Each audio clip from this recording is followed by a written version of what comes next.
నిర్మాణంలో ఉన్నప్పుడే సినిమాకి సంబంధించిన సమాచారం లీక్ అవ్వడం ఈ మధ్య కామన్ అయిపోయింది. ఓ విధంగా అత్తారింటికి దారేది నుంచి ఈ లీకుల వ్యవహారం మొదలైందని చెప్పాలి. మొన్నటి బాహుబలి విషయంలో కూడా యుద్ధ సన్నివేశాలు లీక్ అయిన విషయం తెలిసిందే. ఇప్పుడు వంతు జై లవకుశ సినిమాది.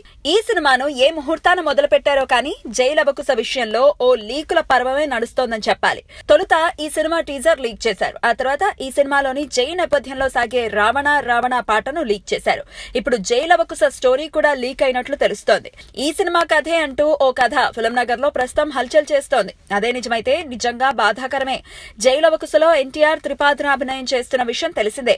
ఇందులో జై పాత్రది ప్రతినాయకుడి తరహా పాత్ర. ఇటీవల విడుదలైన ట్రైలర్ కూడా ఆ విషయాన్ని క్లియర్ చేసిందే. ఇక స్టోరీ విషయానికి వస్తే జై లవకుశ ఒకే తండ్రి బిడ్డలు, తల్లులు మాత్రం వేరు. వీరిలో పెద్దవాడైన జై తొలి భార్య సంతానం కాగా లవకుశలు రెండో భార్యకు పుట్టిన కవలలు.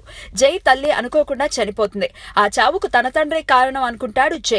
దాంతో తండ్రి కుటుంబాన్ని నాశనం చెయ్యాలని కంకణం కట్టుకుంటాడు. ఇంట్లో నుంచి పారిపోయి సంఘ విద్రోహ శక్తిగా ఎదుగుతాడు. ఇక జైకి లవకుశల మధ్య జరిగిన పోరాటమే మిగిలిన కథ. కథ వింటుంటే నమ్మేట్టుగానే ఉంది.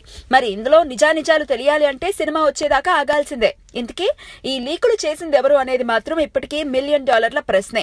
అసలు ఇందులో దర్శక నిర్మాతల హ్యాండ్ ఉందని, సినిమాపై హైప్ పెంచడానికే కావాలనే లీకులు చేస్తున్నారని ఓ వాదన ప్రచారంలో కూడా ఉంది. అప్పుడు Attarintiki Daredi cinema first half మొత్తం లీక్ అయినప్పుడు కూడా ఇదే వాదన వినిపించింది. ఏదేమైనా ఇలా లీక్ అయిన సినిమాలన్నీ దాదాపు సూపర్ హిట్లు అయ్యాయి. ఆ సెంటిమెంట్ ప్రకారం చూస్తే జై లవకుశ కూడా హిట్ అవ్వాలి. చూద్దాం.